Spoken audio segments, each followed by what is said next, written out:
Hi everyone, and welcome back to our next session of The Hobbit by JRR Tolkien. As you can see, things look a little dark and gloomy back where I am. I've got my traveler's cloak on. It's even got a fun little hood.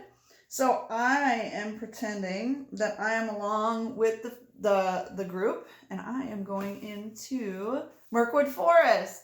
I thought it'd be kind of fun just to get a little dark and spooky.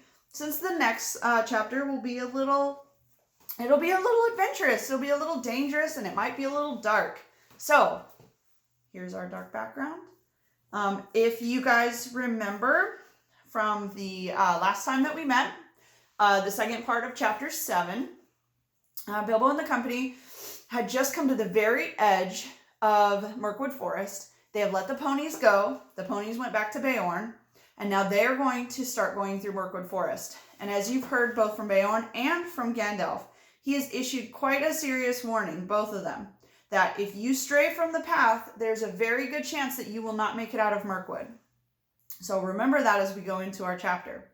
So this chapter is going to be split up into two parts. It is quite a bit of a long chapter. So I'm going to get about halfway, and then I will have the second part, and I'm going to try to post both of them at the same time just because they're a little bit exciting and I don't want to split them up. So without further ado, we will start chapter 8 of The Hobbit, Flies and Spiders. Ooh, does that give you a little bit of an inkling about what's happening? All right, now let's get started. They walked in a single file. The entrance to the path was like a great sort of arch leading to a gloomy tunnel made by two great trees that linked together. Too old and strangled with ivy and hung with lichen to bear more than a few blackened leaves. The path itself was narrow and wound in and out among the trunks. Soon the light of the gate was like a little bright hole far behind them, and the quiet was so deep that their feet seemed to thump along while all the trees leaned over them and listened. You see, it's getting kind of spooky, so our background works really well. As their eyes became used to the dimness, they could see little way to either side in the sort of darkened green glimmer. Occasionally, a slender beam of sun that had luck to slip in through some sort of opening in the leaves far above. And still more luck at his not being caught in the tangled boughs and matted twigs beneath, stabbed down thin and bright before them. But this was seldom, and it soon ceased altogether. There were black squirrels in this wood. As Bilbo's sharp, inquisitive eyes got used to seeing things that he could catch glimpses of as they whisked on the path and scuttled behind the tree trunks. There were queer noises, too. Grunts, scufflings, hurryings in the undergrowth, and among the leaves that lay piled endlessly thick in places on the forest floor. But what made the noises he could not see. The nastiest thing they saw were the cobwebs, dark, dense cobwebs, with threads extraordinarily thick, often stretching from tree to tree or tangled in the low branches on either side of them. There were none stretched across the path, but whether it was because of some magic that kept it clear, or for what other reason, he could not guess. It was not long before they grew to hate this forest as heartily as they had hated the tunnels and goblins, and it seemed to offer even less hope of any ending. But they had to go on, long after they were sick for sight of the sun and for the sky, and longed to feel the wind on their faces. There was no movement of air in this under the forest roof, and it was everlastingly dark, still, and stuffy. Even the dwarves felt it, who were used to tunneling and lived at times for long whiles without any light of the sun. But the hobbit, who liked his hole, had made a house in it, but not to spend the summer days in, felt like he was being slowly suffocating. The nights were the worst. It became pitch dark, not what you call pitch dark, but really pitch. So black that you really could see nothing. Bilbo tried flapping his hands in front of his nose, but he could not see anything at all. Well, perhaps it is not true to say that he couldn't see anything. They could see eyes. They slept all closely huddled together and took it in turns to watch. When it was Bilbo's turn, he would see gleams in the darkness around them. Sometimes pairs of yellow or red or green eyes would stare up at him from a distance, and then slowly fade and disappear and slowly shine in another place. And sometimes it would gleam down from the branches like above him. That was most terrifying. But the eyes he liked least were the horrible, pale, bulbous sort of eyes. Insect eyes, he thought. Not animal eyes. only too much bigger. Although it was not very cold, they tried lighting fire watches at night, but soon gave that up. It seemed to bring hundreds and hundreds of eyes around them, though the creatures, whatever they were careful to never show their bodies in the little flicker of the flames. Worse still, it brought thousands of dark gray and black moths, some nearly as big as your hand, flapping and whirling round their ears. They could not stand that, nor the huge bats, black as a top hat either. So they gave up fires and sat at night and dozed in enormous, uncanny darkness. All this went on for which seemed to the Hobbit for ages upon ages, and he was always hungry. They were extremely careful with their provisions. Even so, as the days followed, the still forest just seemed the same. They began to get anxious. The food would not last forever. It was in fact already beginning to get low. They tried shooting at squirrels, and they wasted many arrows before they managed to bring one down on the path. But when they roasted it, it proved horrible to taste, and they shot no more animals. They were thirsty too, for they had none much water, and all their time they had seen neither spring nor stream. This was their state when one day they found their path blocked by running water. It flowed fast and strong, but not very wide across the way, and it was black, or at least it looked so in the gloom. It was well that Bjorn had warned them against it, or they would have drunk from it, whatever the color, and filled some of their emptied skins at the bank. As it was, they only thought about how to cross it without wetting themselves in the water. There had been a bridge of wood across, but it had rotted and fallen away, leaving only broken posts near the bank. Bilbo, kneeling at the brink and peering in, cried, "There is a boat against the far bank. Oh, why could it not have been on this side?" "How far away do you think it is?" Thorin said. By now they knew Bilbo had the sharpest eyes among them. "Not far. I shouldn't think above 12 yards. 12 yards? It might have been at least... I thought it was at least 30, but my eyes didn't see as well as they did 100 years ago. Still, 12 yards is as good as a mile. We can't jump it, and we can't dare swim or wade it. Can any of you throw a rope? What's the good of that? The boat is sure to be tied up, even if we could hook it, no doubt." "I don't believe it is tied," said Bilbo, "though of course I can't be sure in this light. But it looks to me as if it were drawn up on the bank, which is low, and there was a path that goes down to the water. Dory is the strongest, but Fili is the youngest and still has best sight. Come here, Fili, see if you can get the boat Mr. Baggins is talking about." Fili thought he could, so when he had stared a long while to get the idea of the direction, and the others brought him a rope, they had several with them, and on the end of the longest they fashioned one large iron hook they had used for catching their packs and straps against shoulders. Fili took this in his hand, balanced it for a moment, and then flung it across the stream. Splash! It fell in the water. "Not far enough," Bilbo said, who was peering forward. "A couple of feet and you would have dropped it on the boat. Try again. I suppose the magic is strong enough to hurt you, if you just touch it a bit of wet rope." Fili picked up the hook when he had drawn it back, rather doubtfully the same. This time he threw it with great strength. "Steady," said Bilbo. "You had thrown it right into the wood on the other side now. Draw it back gently." Fili hauled the rope back, and after a while Bilbo said, "Carefully, it is lying on the boat. Let's hope that the hook will catch." It did. The rope went taut, and Fili pulled in vain. Kili came to help, and then Oin and Gloin. They tugged, and suddenly they all fell over on their backs. Bilbo was on lookout, however, caught the rope with a piece of stick off the end of the black boat as it came rushing across the stream. "Help!" he shouted, and Balin was just in time to seize the boat before it floated down the current. "It was tied after all," he said, looking at the snapper painted that was still dangling from it. "It was a good pull, my lads, and a good job that our rope was stronger." "Who shall cross first?" asked Bilbo. "I shall," said Thorin, "and you will come with me, and Fili and Balin, and as many as the boat will hold at a time. After that, Kili and Oin and Gloin and Dory. Next, Ori and Nori, Beaver and Bofer, and the last, Dwalin and Bomber." "I'm always last, and I don't like it," said Bomber. It should be somebody else's turn today." "You should not be so fat. As you are, you must be with the last and the lightest boatload. Don't start grumbling against orders, or something bad is likely to happen." "There aren't any oars. How are you going to push the boat back to the far bank?" said the Hobbit. "Give me another length of rope and another hook," said Fili, and when they had it ready, he cast it into the darkness ahead, as high as he could throw. Since it did not fall down again, they saw it must have been stuck on one of the branches. "Get in now," said Fili, "and one of you haul over the rope that is stuck on the side of the tree first." One of the others must keep hold of that hook that we used at first, and when you are safe across the other side, he can hook on it and draw you back to the boat." In this way, they were all soon on the far bank, safe across the enchanted stream. Dwalin had just scrambled out of the coiled rope in his arm, and Bomber, still grumbling, was getting ready to follow, when something bad did happen. There was a flying sound of hooves on the path ahead. Out of the gloom suddenly came the shape of a flying deer. It charged into the dwarves and bowled over them, and gathered itself up for a leap. High it sprang, cleared the water with a mighty jump, but it did not reach the other side in safety. Thorin was the only one who had kept his feet and his wits. As soon as they had landed, he had bent a bow, fitted an arrow in case of any hidden guardian in the boat appeared.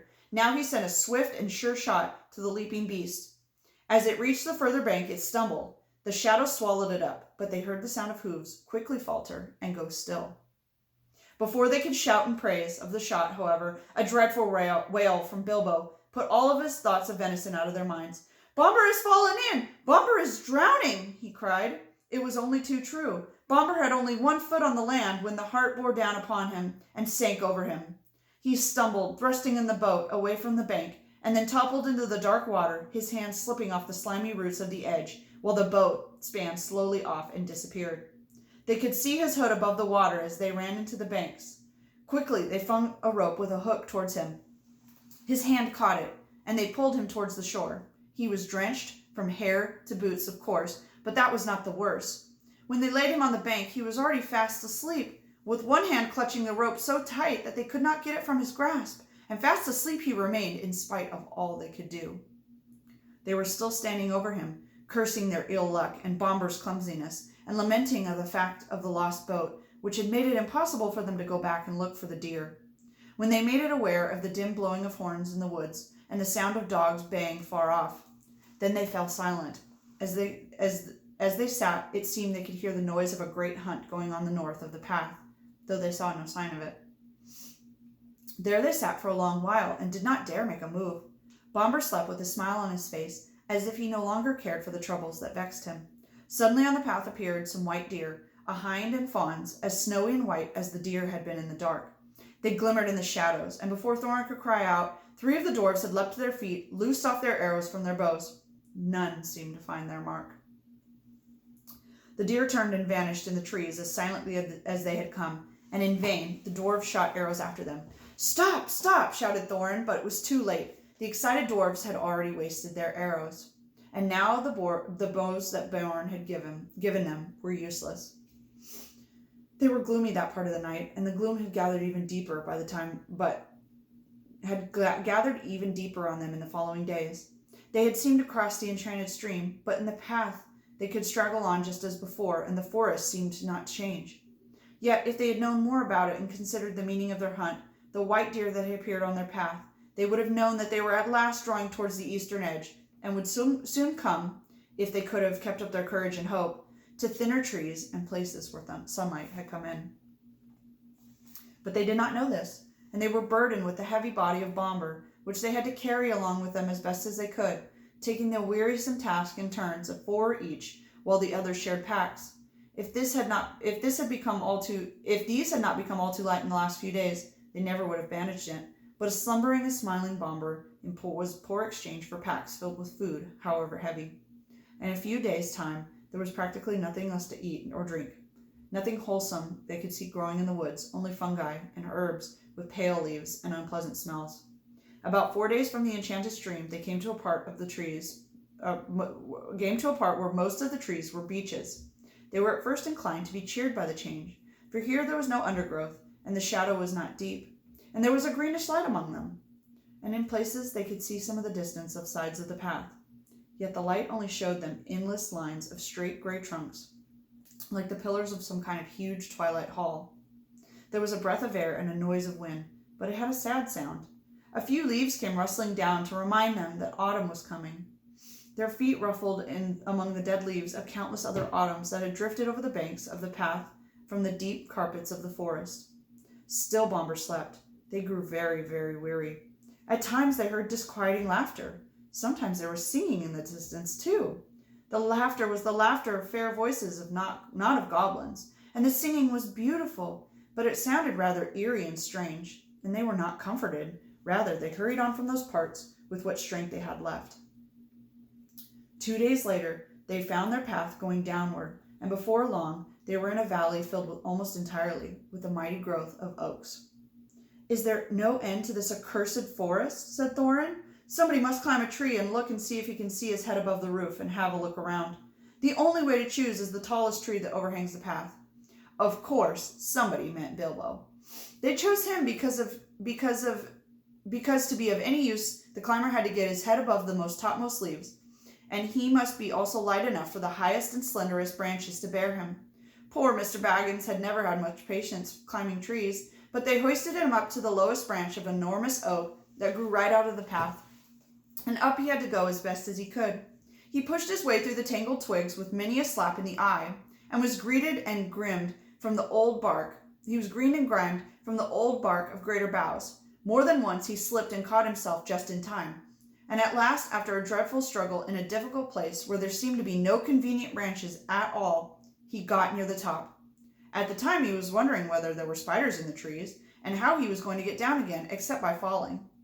In the end he poked his head right above the roof of the leaves, and he found spiders all right, but they were only small ones of ordinary size, and they were after butterflies.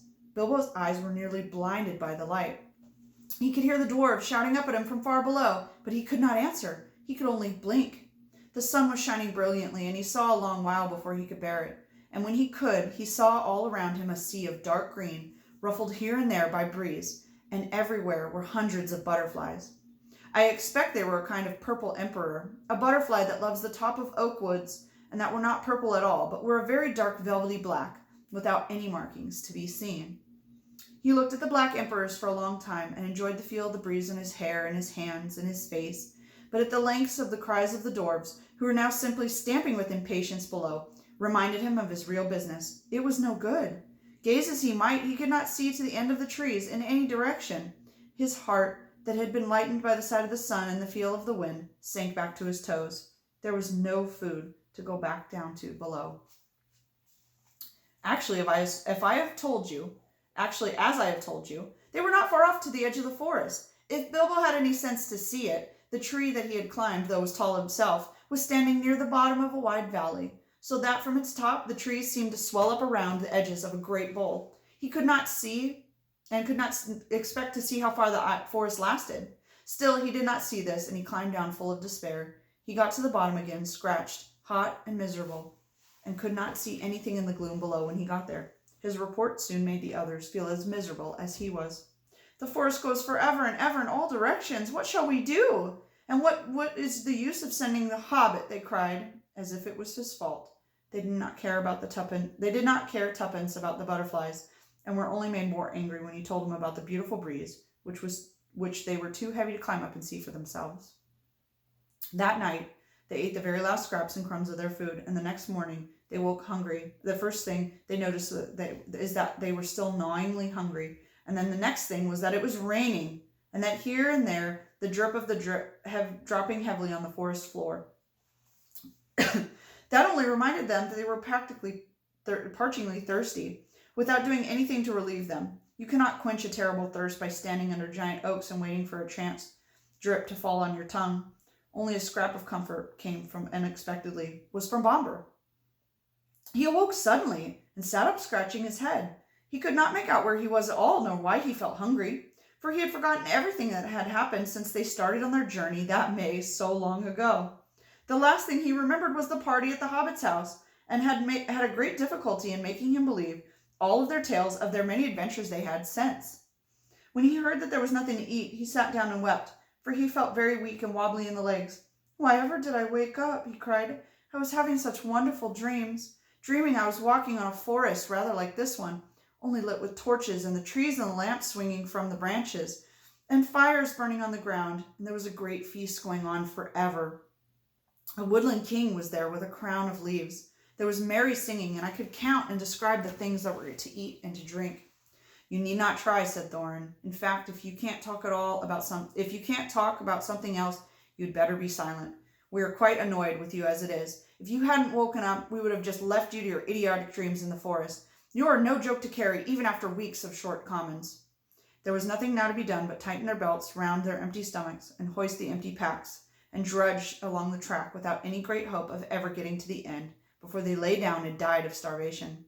They did this all day, going very slowly and wearily, while Bomber kept on wailing that his legs would not carry him and that he wanted to lie down and sleep again.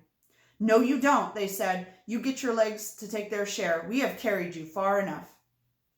All the same, he suddenly refused to go a step further and flung himself on the ground. "Go on if you must," he said. "I'm just going to lie here and sleep and dream of food if I can't get it any other way. I hope that I never wake up again." At that very moment, Balin, who was a little way ahead, called, "What was that? I thought I saw a twinkle of light in the forest." They all looked, a longish way off, and it seemed they saw a red twinkle in the dark, and then another. Another sprang out of beside it. Even Bomber got up. They hurried along, not caring if it was trolls or goblins. The light was in front of them, and to the left of the path, and when they at last got to the drawn level with it, it seemed very plain that torches and fires were burning in the trees, but a good way off. "It looked like my dreams are coming true," gasped Bomber, puffing behind. He wanted to rush straight off into the wood after the lights, but the others reminded him all too well of the warning of the wizard and Beorn. "A feast would be no good if we never got back alive from it," said Thorin. "Without a feast, we shan't remain alive much longer anyway," said Bomber, and Bilbo heartily agreed with him. They argued about it backwards and forwards for a long while, until they agreed at length to send out a couple of spies to creep near the lights and to find out more about them. But then they could not agree on who was to be sent. No one seemed anxious to run the chance of being lost and never finding his friends again. In the end, in spite of the warnings, hunger decided for them, because Bomber kept on describing all the good things that were being eaten according to his dreams in the woodland feast. So they all left the path and plunged into the forest together. Now, if you remember, Gandalf and Beorn's warning were that if you leave the path, you may never find it again. So this is kind of going to be an interesting little section here.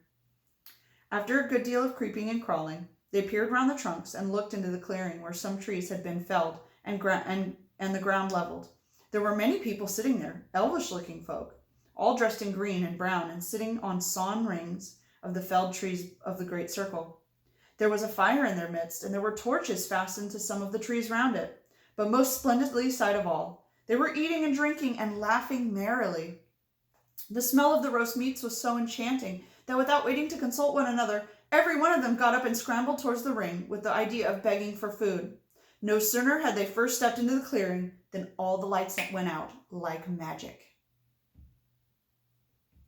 Somebody kicked the fire, and it went up in rockets of glittering spark and vanished. They were lost completely in darkness, completely lightless dark, and they could not find one another, not for a long time at any rate. After blundering frantically in the gloom, falling over logs, bumping and crashing into trees, shouting and calling until they must have walked into everything in the forest for miles, they at last managed to gather themselves in a bundle and count themselves by touch.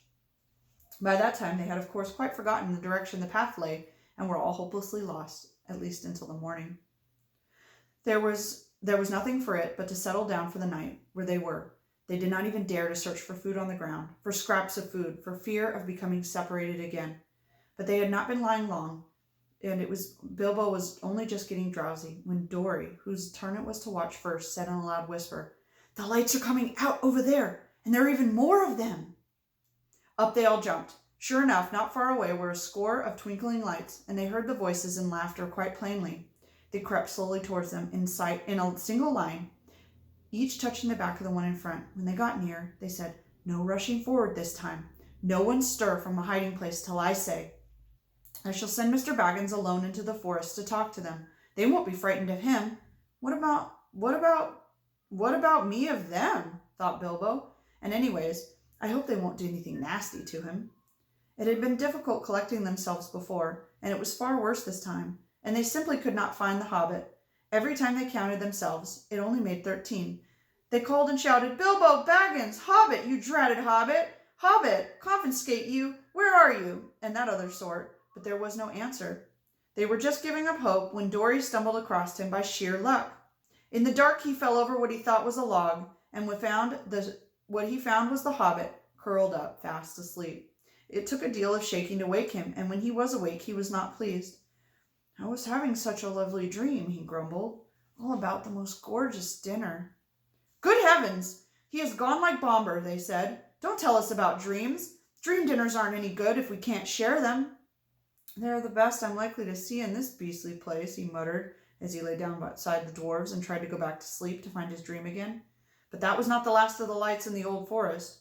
Later, when the night must have been getting old, Keely, who was watching them, came round and roused them all, saying, "There's a regular blaze of light not far from here. Hundreds of torches, many fires must have been lit, as if suddenly by magic, and hark to the singing and the harps." So what do you guys think is going on here? Is this some kind of like magic forest? Is somebody teasing them, you think? Or does somebody actually live here and they're just like trying to get away from the dwarves? After lying and listening for a while, they found they could not resist the desire to go nearer once more and try to get help. Up they got, and this time the result was disastrous. The feast that they now saw was greater and more magnificent than before, and at the head of a long line of feasters sat a woodland king, with a crown of leaves upon his golden hair, very much like Bomber had described a figure in his dreams. The elvish folk were passing bowls from hand to hand across the fires, and some were harping, and many were singing. Their gleaming hair was twined with flowers, green and white with gems glinted on their collars and their belts, and their faces and their songs were filled with mirth. Loud and clear and fair were those songs, and out stepped Thorin into the clearing. Dead silence fell in the middle of a word. Out went all the lights. The fires leaped up in black smokes. Ashes and cinders were in the eyes of the dwarves, and the wood was filled again with their clamor and their cries. Bilbo found himself running around and round as he thought, and calling, "Dori, Nori, Ori, Oin, Gloin, Feely, Keely, Bomber, Biffer, Bofer, Dwalin, Balin, Thorin, Oakenshield," while people could not see or feel what they were doing in the same round with him, with an occasional Bilbo thrown in.